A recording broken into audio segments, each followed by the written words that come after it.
Okay, so now the first thing we want to do is we want to work with our garbanzo beans. So I'm using organic garbanzo beans, which are also known as chickpeas. But also on here it says made with sea salt. So make sure you read your labels because sometimes the ingredients that you're using already have salt in them. So you don't want to add extra salt because that's extra sodium.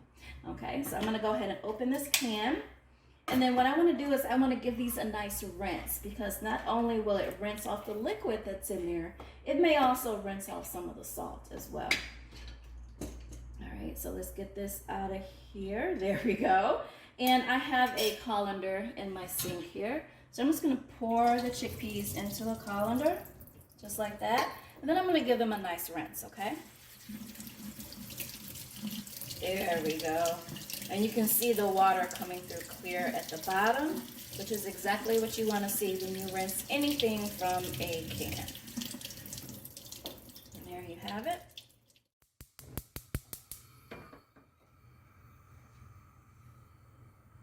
Okay, so we are back. Now, what I want to do from here is I'm actually going to roast the chickpeas or the garbanzo beans, whatever you want to call them. So I have my pan on, let's see, I'm going to crank it up a little bit. We're going to go to medium high. And I'm going to roast them actually right on top of my cooktop, but you can put them in the oven and roast them as well. So I have my pan here getting warmed. Can feel a little, oh, I can feel a lot of heat coming through. We're using a gas stove, so that makes a difference. Now this is olive oil. I'm going to go ahead and get a little olive oil in here. Okay, a couple of swirls of that. There we go. Now I'm going to go ahead and put my chickpeas in here. And I have them resting on a piece of paper towel. And that's because I want the rest of that liquid to drain out of there. So let me just kind of go in here with it a little bit. Let's kind of make sure those are more dry than wet. All right, now you want to be very careful because there still is a little moisture in here, right?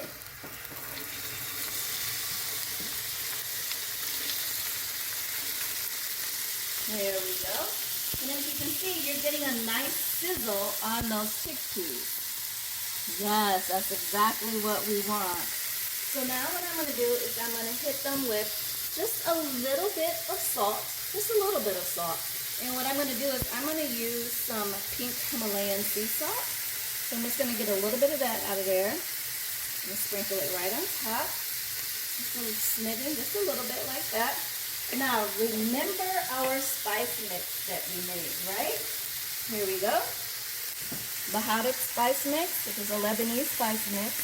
So what I'm going to do is I'm going to put them on top of the chickpeas. Okay? And you can see the size of the holes in here are a nice size. And I'm going to be very liberal with this, okay? Very, very liberal. There we go. That looks really, really good. So 1 can of garbanzo beans is anywhere between 14 to 15 ounces. And I added roughly about, let me see how much salt was that. It was probably about 1/4 of a teaspoon. And then I added a good tablespoon of the Baharic spice mix. Okay, and if you could smell this right now, oh my gosh, it smells so, so good. So like I said, you can do this on the cooktop. You can put it in the oven. You can start it on the cooktop and even finish it in the oven. It is totally up to you. But what's going to happen is these guys are going to get nice and crunchy and delicious. And they're going to have that flavor of the 7-spice Lebanese mix that we made. Okay? So, stay tuned. More Couscous Fattoush salad coming right up.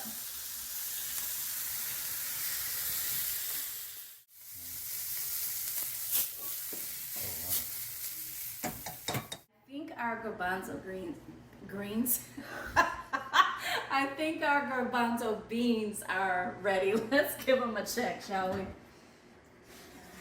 Garbanzo greens. Somebody needs to invent that. All right, so there they are. And they look absolutely fabulous, don't they? Yes, yes, yes. I'm going to sit them here next to our couscous. And what I like to do is when I take something out of the oven is I make sure I drape across something on there to remind you that that handle is hot and you don't accidentally touch it, okay? So that's a tip just for you. Now, stay tuned because we are going to actually get our pita bread in the oven, and then we're going to start slicing and dicing our vegetables to go into our salad.